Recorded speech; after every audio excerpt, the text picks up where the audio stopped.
Let me start by removing something from your shoulders right now. You are not failing because you're lazy. You're not failing because you didn't hustle hard enough, didn't wake up at 5 a.m., didn't cut enough lattes.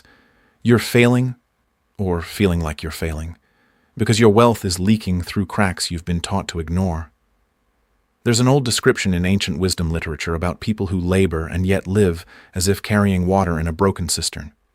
They work, they pour in effort, and yet it never fills. Not because the water isn't real, because the vessel is cracked. That is 2026 for most hardworking people. Most people don't have an income problem. They have a vision leakage problem. And today, we are going to seal every crack, all 20 of them. We're going to move through 20 rules today, but I want you to understand the architecture before we build the house. These 20 rules are not a random list. They fall into 3 categories, a complete financial system I call the Solomon Framework. The first is the defensive shield. This is frugality, but not deprivation. This is plugging leakage, knowing where your money bleeds so you can stop the hemorrhage before you try to grow. The second is the offensive sword. This is income expansion, skill stacking, and deploying what Solomon called the diligent hand.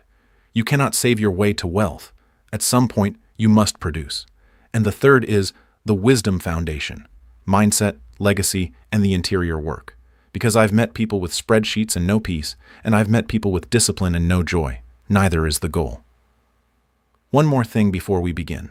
I'm going to be honest with you at a few points today where I took a rule too far, where the discipline became its own trap.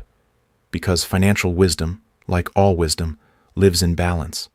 And the version of me that was obsessively tracking every penny, he was not free. He was just a different kind of prisoner. All right, let's build. Part 1. The defensive shield. Plug the leaks before you pour more in. Rule 1. Do a financial autopsy. Once a month, not once a year. A surgeon doesn't wait for a patient to flatline before investigating. Yet most of us only look at our finances when we're already in pain. Here's your action step. On the first Sunday of every month, open your last 30 days of transactions. Every single 1. Don't budget forward until you've autopsied backward. The average person in 2026 has 11 recurring digital subscriptions they cannot name without checking. That's not my speculation. That's data from multiple financial tracking platforms. At an average of $14.99 each, that's $164.89 per month, $1,978 per year. Compounded at a modest 8% return over 10 years, that's $2,600 that was never deployed. It just evaporated. This is what I call financial leakage at the micro level. It doesn't feel like anything. That's exactly what makes it so dangerous. Rule 2. Calculate your cost per joy ratio, not cost per use. You've heard of cost per use. I want to introduce you to a more honest metric, your cost per joy ratio. Cost per use asks, how many times did I use it? Cost per joy asks, did it actually add to my life? Because you can use something every day and still resent it. The $80 per month streaming service you scroll through for 45 minutes without watching anything? High use, zero joy. Cut it. The $25 per month audiobook app that sparked a career pivot? Low measurable use, infinite joy multiplier. Keep it. This reframes frugality from suffering to intentionality. You are not cutting things you love. You are ending your subscription to things you tolerate. Rule 3. Destroy convenience fees, the silent tax on the disorganized. In 2026, the economy has become extraordinarily good at charging you for disorganization. ATM out-of-network fee, $3.50. Late payment fee, $29. Instant transfer fee, 1.5%. Rush delivery, $8.99. These are not big numbers. They are designed to feel small. The system depends on them feeling small. Add them up. The average disorganized earner in 2026 pays between $800 and $1,400 per year in avoidable convenience fees. That is not a bill. That is a penalty for not having a system. And Solomon wrote it this way. The plans of the diligent lead surely to abundance, but everyone who is hasty comes only to poverty. Hasty is a financial category. Build the system. Automate the payments. Locate your bank's in-network ATMs. That $200 per year invested at 9% over 20 years is $67,000. Rule 4. Audit your digital clutter, the 2026 information asymmetry. This rule is specific to 2026.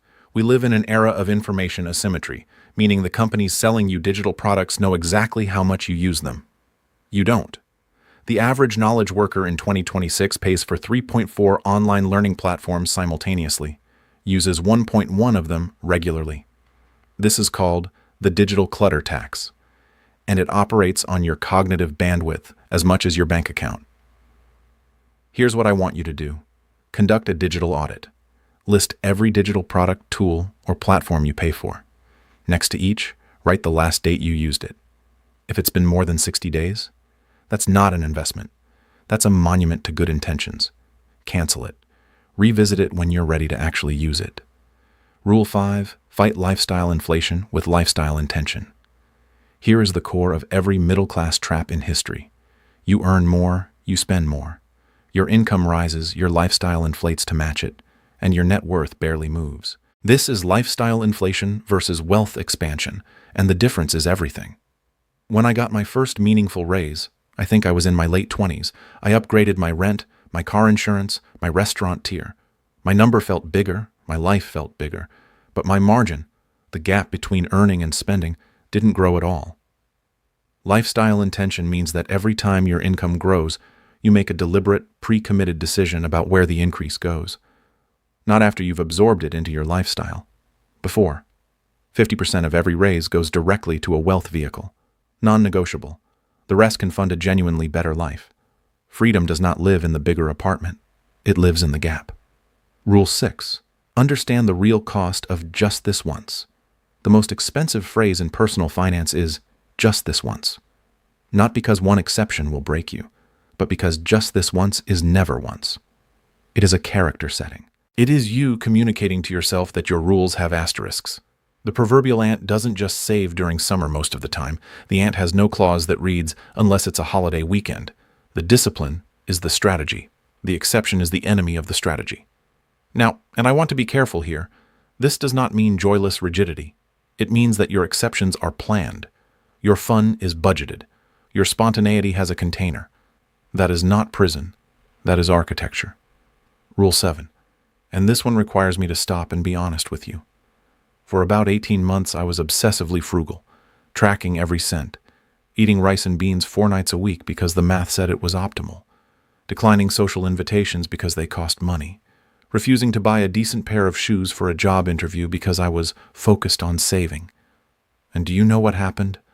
I saved well, and I was miserable. And worse, I started resenting wealth. Because I had replaced the joy of life with the discipline of deprivation, and I called it wisdom. It is not wisdom. Solomon himself wrote, "A merry heart does good like medicine." He built feasts. He planted gardens. He understood that the point of financial freedom is to fund a life, not to replace life with a ledger. If you're cutting things you genuinely love with no plan to ever restore them, you're not building freedom. You're building a different kind of poverty. Recalibrate. Part 2. The offensive sword. You cannot save your way to wealth. At some point, the hand must become diligent. Rule 8. Skill stack deliberately. The 2026 AI economy demands it. The single most honest financial advice I can give you for 2026 is this. The opportunity cost of the ordinary has never been higher. In an economy where AI automates the ordinary, the person who combines 2 or 3 skills into an unusual intersection is worth multiples of someone with a single commoditized skill. A writer who understands data analysis is not a writer. She is a strategic communicator. A developer who understands financial modeling is not a coder. He is a product builder. Solomon called it the diligent hand. In 2026, the diligent hand is the one that is multi-tooled. Identify your primary skill. Then ask, what second skill would make it rare? Then build that, deliberately, over 12 to 18 months. The income differential between a single-skilled worker and a deliberately stacked one in the current market is not 10%. It is often 40 to 100%. Rule 9. Build your first income stream before diversifying. Here is where I have to push back against a phrase that has become almost meaningless from overuse. Multiple streams of income. The principle is true. Solomon himself encoded it. Divide your portion to 7 or even to 8, for you do not know what misfortune may occur on the earth. But Solomon diversified from a position of established strength. He did not start 7 businesses simultaneously and wonder why nothing grew. He built depth first, then breadth. Before you diversify, ask, is your primary income stream optimized? Are you earning what your skill set actually commands? Because the fastest first income stream for most people is not a side business. It is a 20 to 40% increase in their primary income through negotiation, repositioning, or upskilling. Get strong in your primary stream first. Then branch. Rule 10. Understand high-yield digital vehicles in 2026. This is not financial advice. This is financial education. And the education is this. Leaving your money in a standard savings account in 2026 is no longer neutral. It is a choice to lose purchasing power. As of 2026, high-yield savings accounts and money market funds are offering rates that, for the first time in many people's lifetimes, actually matter. The spread between a traditional big bank savings account and a high-yield alternative is significant enough to constitute a real decision. If you have $10,000 sitting in a standard savings account earning 0.5% APY versus a high-yield option at 4.5% APY, that difference over 10 years is approximately $5,400. That is not a financial trick. That is moving money from one account to another. Know your options. Treasury I-bonds, high-yield digital savings accounts, money market funds. These are the foundational layer of a 2026 wealth defense system. Rule 11. Monetize one skill digitally before the market shifts. The 2026 information asymmetry works both ways. Yes, companies use it against you, but you can use it too. Right now, there are people paying for knowledge you already possess and consider ordinary. The person who cannot do what you do easily will pay for access to that skill. One digital product, one consulting offer, one cohort. These are not empires. They are experiments. And the experiment you need to run in 2026 is, what is the smallest, simplest way to generate $500 per month from something I already know? That $500 is not just $500. At 9% compound interest over 20 years, consistently invested, it is $375,000. That is a retirement. That is an inheritance. That is built from knowledge you already have. Rule 12. Invest in your network with the precision of an asset allocation. I want to challenge you to think about your social and professional network the way a portfolio manager thinks about asset allocation. Some relationships are liquid assets. They produce value in the short term, introductions, opportunities, referrals.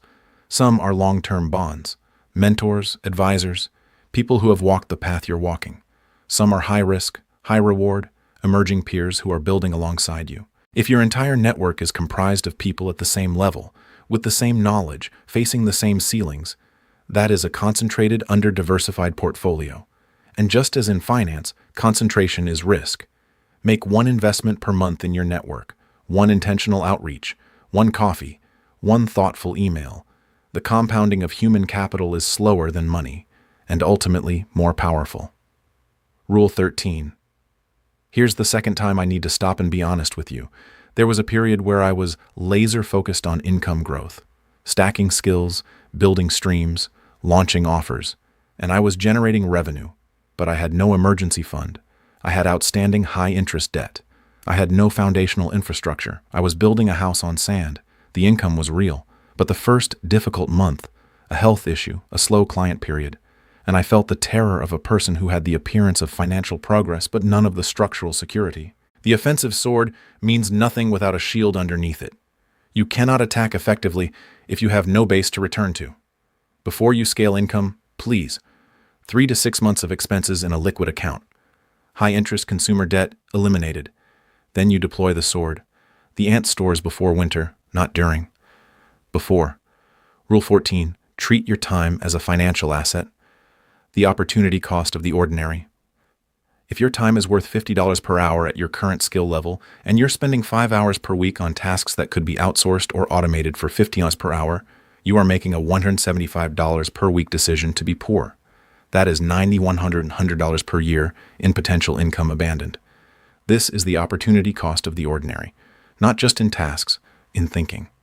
Every hour you spend on a decision that doesn't matter is an hour unavailable for a decision that does. Wealthy people, not flashy people, genuinely wealthy people, are extraordinarily selective about where their attention goes. They build systems for the ordinary, so their consciousness is free for the extraordinary. Automate. Delegate.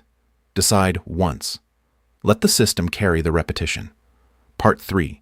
the wisdom foundation. Without vision, the people perish, and so do their portfolios. Rule 15. Build a written financial vision, not a budget, a vision. Here is the most underused tool in personal finance, a written vision. Not a budget is defensive. A vision is generative. A budget asks, what do I have? A vision asks, what am I building? I want you to write, physically write, a description of your financial life in 5 years, not a mood board, not vague aspirations, specific language. I have this much in net worth. I earn this much per month from these sources. My family has this many months of runway. I give this amount to causes I believe in. The research on written goals is overwhelming and consistent. People who articulate a detailed financial vision achieve significantly more measurable progress than those who don't. This is not mysticism. This is cognitive priming. Your brain becomes a filter for opportunities that match what you've told it to look for. Vision is not wishful thinking. Vision is the blueprint. You cannot build without one. Rule 16. Automate generosity, the paradox of the expanding cistern. This is the rule that sounds the least financial and operates the most powerfully in the long arc of a wealth journey. Every sustainable wealth tradition in history, ancient, modern, Eastern, Western, contains some version of this principle. The person who gives consistently is the person whose capacity to generate grows. This is the paradox of the expanding cistern. I'm not going to tell you what percentage or what cause. I am going to tell you that when generosity is automated and pre-committed, taken off the top before you can talk yourself out of it, it does something to your financial psychology. It hardwires the belief that there is enough, and the person who believes there is enough makes better financial decisions than the person operating from scarcity. Set up an automatic transfer, $25, $50, whatever is honest and sustainable for you right now, then increase it annually. This is not charity. This is character infrastructure. Rule 17. Build for legacy, not just retirement. The retirement framework was built for an industrial age. Work 40 years, stop, collect a check. That model is functionally obsolete in 2026. And more importantly, it is small. Solomon did not build wealth to stop working. He built wealth to fund a dynasty. He planted trees whose shade he would not sit under.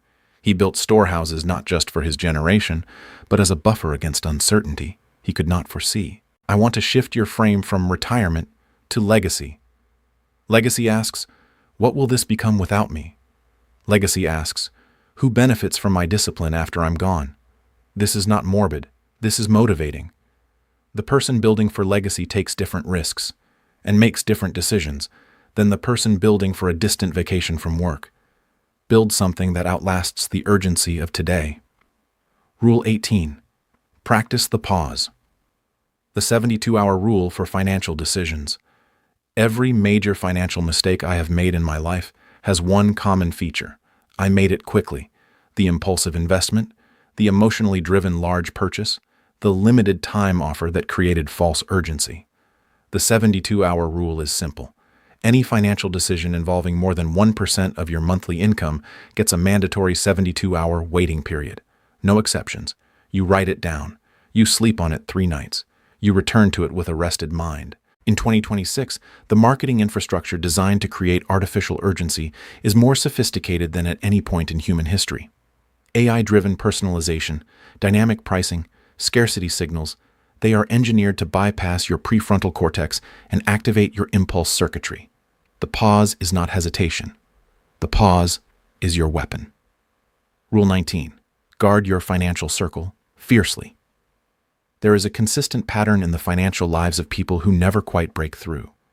They are surrounded by people who normalize their ceiling. This is not about abandoning your community. It is about being intentional about whose financial philosophy you allow to influence your own. If your 5 closest conversations about money are with people who default to cynicism, that stuff doesn't work for people like us. The system is rigged. Why even try? You will over time absorb that worldview. Not because you're weak, because you're human. Find one person ahead of you on the path. One mentor, one community, one regular conversation that pulls your financial thinking upward. This is not elite networking. This is basic gardening. You become what you are consistently exposed to. Rule 20. For this one, I'm setting the list aside. The most dangerous version of financial wisdom is the one that makes you feel superior. I have been that person.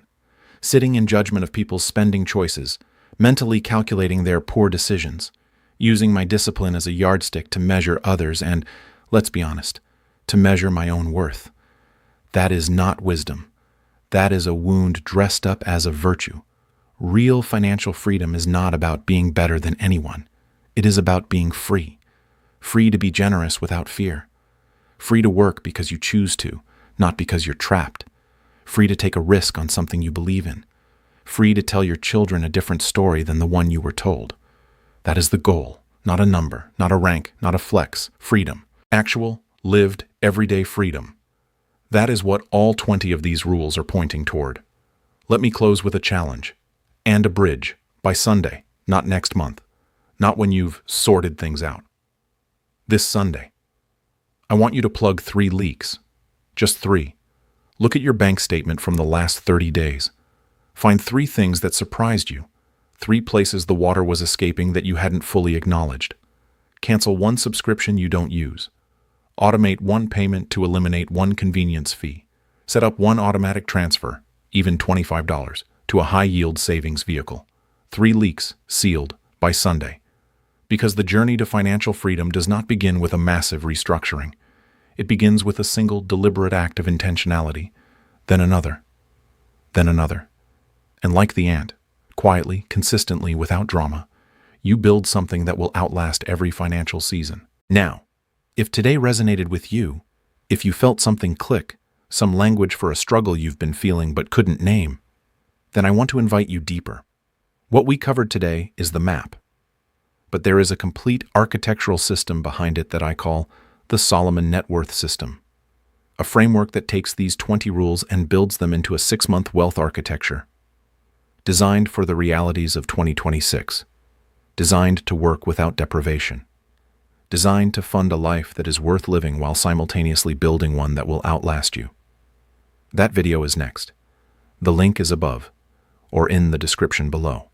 And if this was useful to you today, not just informative, but genuinely useful, share it with 1 person this week. Not to grow my channel, but because someone in your life is sitting right now with a cracked cistern, pouring in effort, watching it drain, and they do not yet have the language for what is happening to them. Give them that language. Go plug the leaks, and I'll see you in the next one.